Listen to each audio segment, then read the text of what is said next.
Welcome. Today we'll be looking at a battle in World of Warships on Land of Fire. I'm in a Tier 8 American heavy cruiser Baltimore, and my division mate is in a Tier 8 Dutch light cruiser Jarsveld.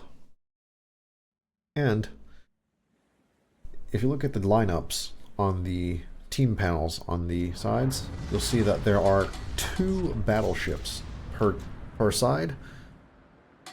And since the spawns are mirrored, we know that one will be opposing the Bismarck and one will be opposing the Duke of York.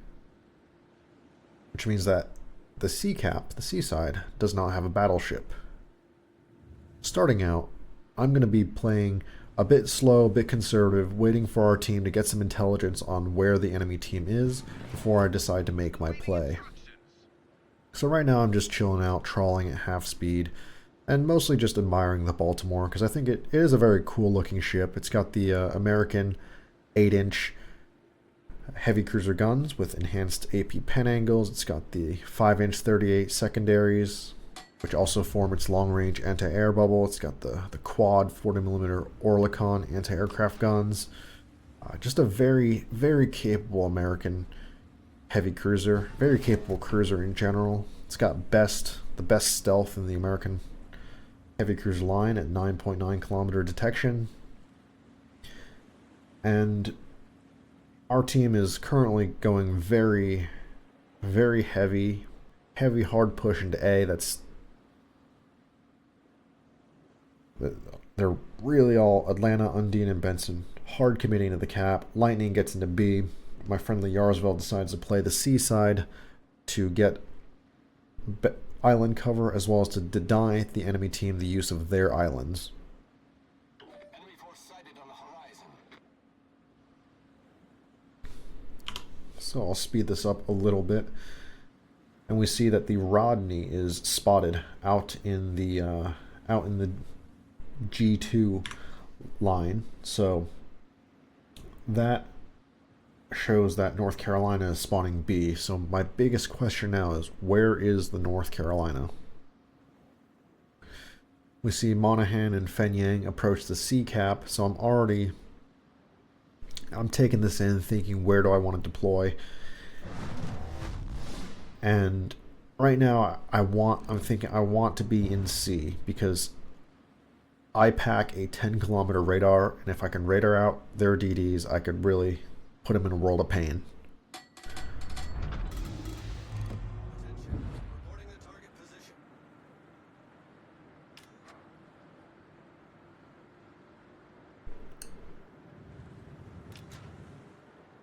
So Lightning picked up B. We see not a whole lot of deployment in the middle, and because of these rocks right here, these islands, I can cross mid without fearing shots from the A cap. Now our submarine died in A very shortly. Every ship we have in the A cap will go down, and we currently spot the North Carolina. He's going over to C cap, and that really seals the deal. I'm going to go to C cap, because even though North Carolina is also going to this side, once he crosses this island chain, I'm going to have some really good cover right here that allows me to play this middle area without the fear of getting shot at from a battleship. Fire on the target.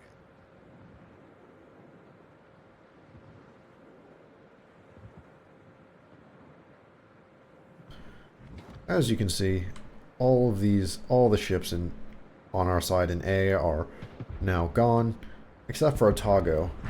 We really can't have a whole lot of expectations for a randoms player to competently crew their ship.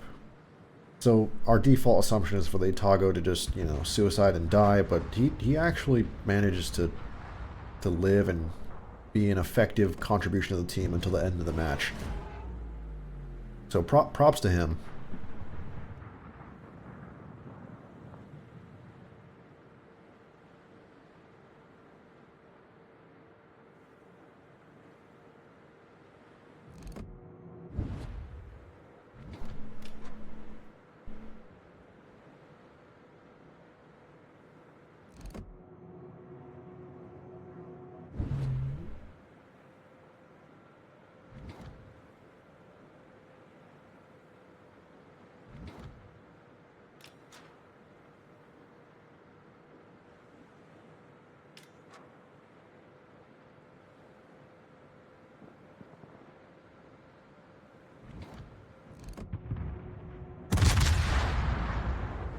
We fired Omono, but you see the Amalfi that used to be here, he ate an Otago torpedo and he goes down.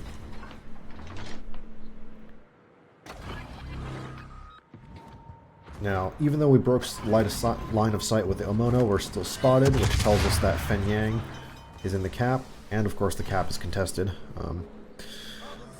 You pop a radar, pop a hydro, because surely he'll have torps coming at us. We've got 4 ships shooting this Fen Yang. He's going down. I cut throttle to full reverse, and I turn into the torpedoes to avoid them. These are deep water torpedoes, so they literally can't hit the lightning. They're deeper than the draft of that ship. I fire one last salvo as my radar expires, and I pick up the Fen Yang. Now, since a lot of the ships are dark, especially in North Carolina, I'm going to play a bit slow. I'm going to see how the battle develops.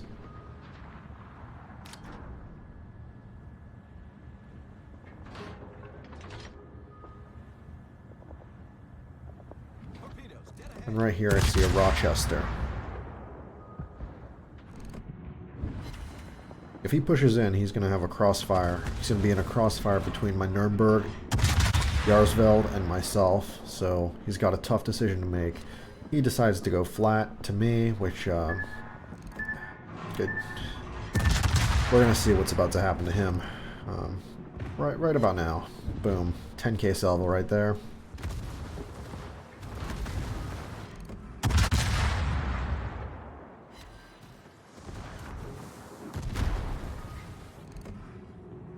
And he goes flat to me again, so I load up the AP. Not that it really matters at his health pool.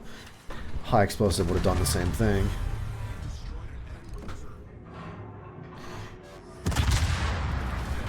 Edinburgh is reversing, but I shoot at him, assuming he's going to go forward. He does. He is Edinburgh. The British light cruisers have very good acceleration, so he's just going to out-accelerate my salvo. And since North Carolina is going to go out to the east, I decide it's time to go south with my Bismarck and try to come and pick off their Omono.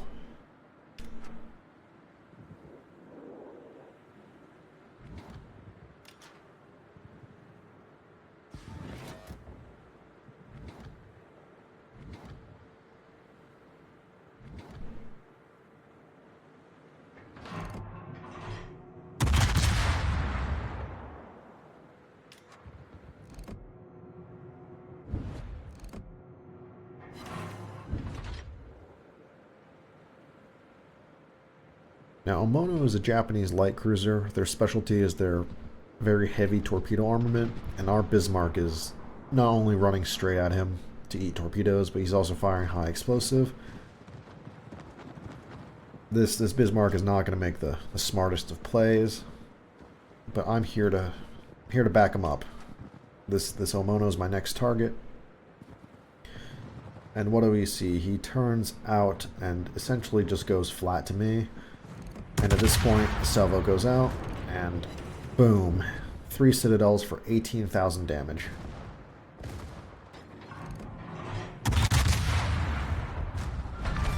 I actually pick him up with a secondary kill. In fact, the funny thing is, my div mate in the Jarsveld has been watching this battle, and he assumed that, it was the Bismarck that chunked the Omono for, more than half his health. 18,000 damage. But in fact, it was me, the Baltimore, firing armor-piercing shells at the right moment.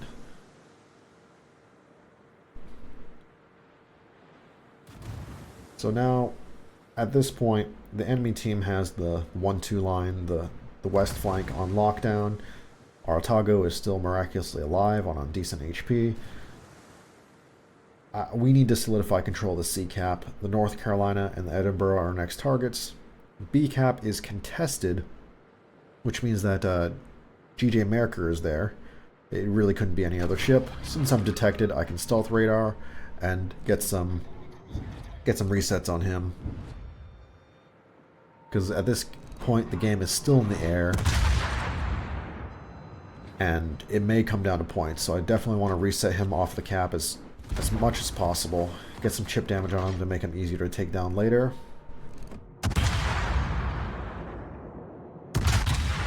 As I head over to attack the Edinburgh in North Carolina.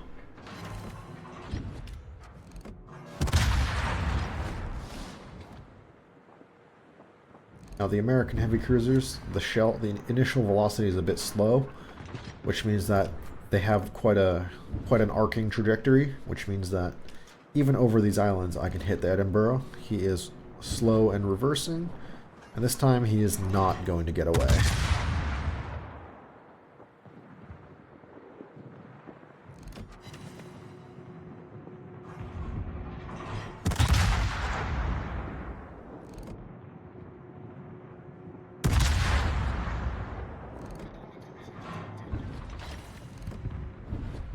Edinburgh goes down. Next, our focus shifts to North Carolina. He's at about half health. My Yarsveld is less than 10 kilometers away from him. Eats a citadel and gets taken out by the North Carolina. Now I have to be very careful here. North Carolina has the potential to do a lot of damage to me, and I want to be very careful with how I take this engagement. Ideally, I'd want my teammates to help chip him down before I really engage. So I'm going to dive this island and see how it plays out.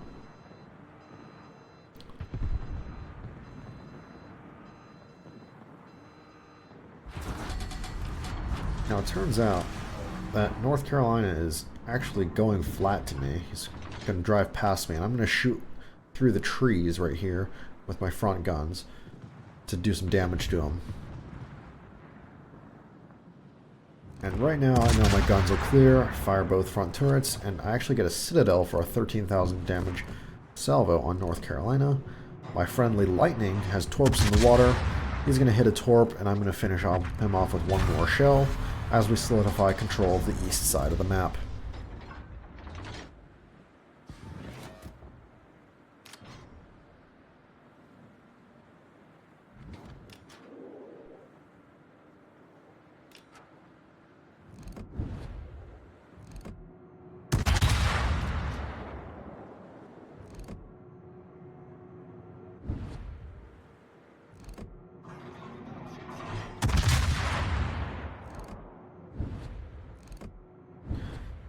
Now our Lightning is, he decided to disengage from the Merkur and be in a smoke screen, but now he's spotted all of a sudden. Which means that something's spotting him, and the only thing I can think of, it has to be something with Hydro, and Merkur doesn't have Hydro, so I'm thinking it's the Nuremberg. Lightning, of course, being spotted, he's going to go down. I'm going to have to cross the gap and really just engage the enemy. So I'm thinking, at the back of my head, there's going to be a Nuremberg there, so I'm going to be careful crossing the channel. And when I cross, I'm going to have to pop my Hydro, because I'm sure the torpedoes are coming. Here is the Nuremberg. I instantly switch to armor piercing, and he is flat to me. God bless you, Tits on a Bull. God bless you. You're at full health now, but that salvo is going to take half of it, and, well, I'm going to take the other half very shortly.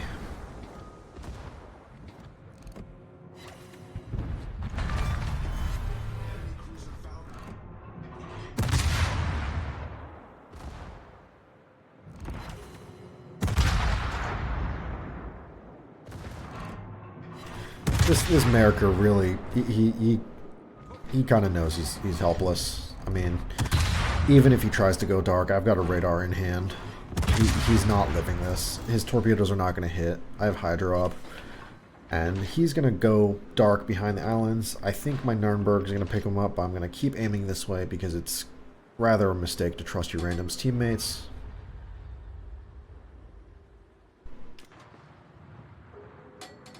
But thankfully they spot each other. I can see the Nuremberg take his shots, and Merkur goes down. I see the other enemy Nuremberg, and I point my guns at him to fire a salvo to get him off the board as well. He's low, so it shouldn't take very much. At this point, notice that it's been 15 minutes into the game. Our Otago is still alive.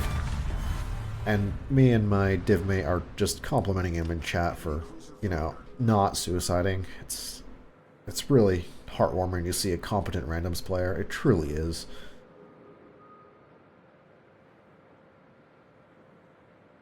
So now I'm going to pick up B. The Rodney is gonna. He really doesn't have a whole lot of options for, making his way back into the game. It's basically over at this point. I've got 6 kills. I've got a Kraken at this point, and I've got Confederate and a bunch of other like division specific awards.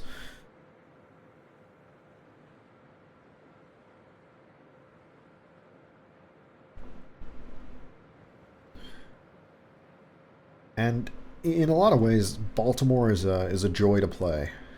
Um, right now, as of the recording of the video, this is November 2025, and recently we had a Liberty Harbor event and the GQ Johnny um, event, both of which will give you a John Doe clone, which if you don't know is the American like talented commander, so to speak.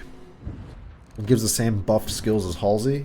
He gives the enhanced Grease the Gears for faster turret traverse, as well as the enhanced gun feeder, which makes switching between HE and AP shells much quicker. You get 60% off the shell feed time instead of 40%. And for the American heavy cruisers, where you'll be very often, you'll be switching between shell types to take advantage of opportunities that the enemy team gives you. It's an amazing opportunity to get a very skilled captain onto Baltimore, whereas previously you'd probably dedicate them towards, say, Des Moines or Montana or Vermont. It's not often that you'll have a lot of extra Doe clones to fill out your arsenal to be able to, slap them on lower tier tech tree ships because of the amount it would normally cost to retrain captains for tech tree ships. So this is why I'm having the amazing opportunity to slap an enhanced captain on Baltimore and really enjoy what's truly a very pleasurable ship to play. The combination of the utility, the detection, and the amazing enhanced armor-piercing shells on Baltimore, if you don't have this ship, I think the American heavy cruiser line is a very good line to go down, and it's very enjoyable because you will catch the enemy, and when you do, it will reward you. As you can see here, I'm firing my last salvo at Rodney, and it leaves him on 500 health. My shells are in the air, but Nuremberg gets there before me, and that is the game.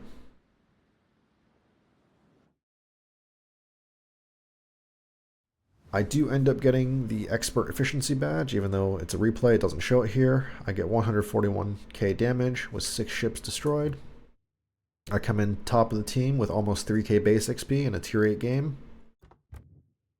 And here you can just see the damage I've wreaked on the enemy team. Just so much damage. Especially on ships like Nuremberg, where 21k damage from 9 shells. That's what the American armor piercing can do.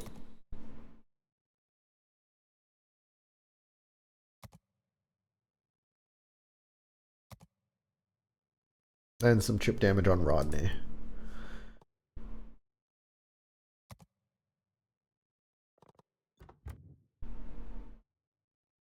Anyway, I hope you've enjoyed, and thank you for watching.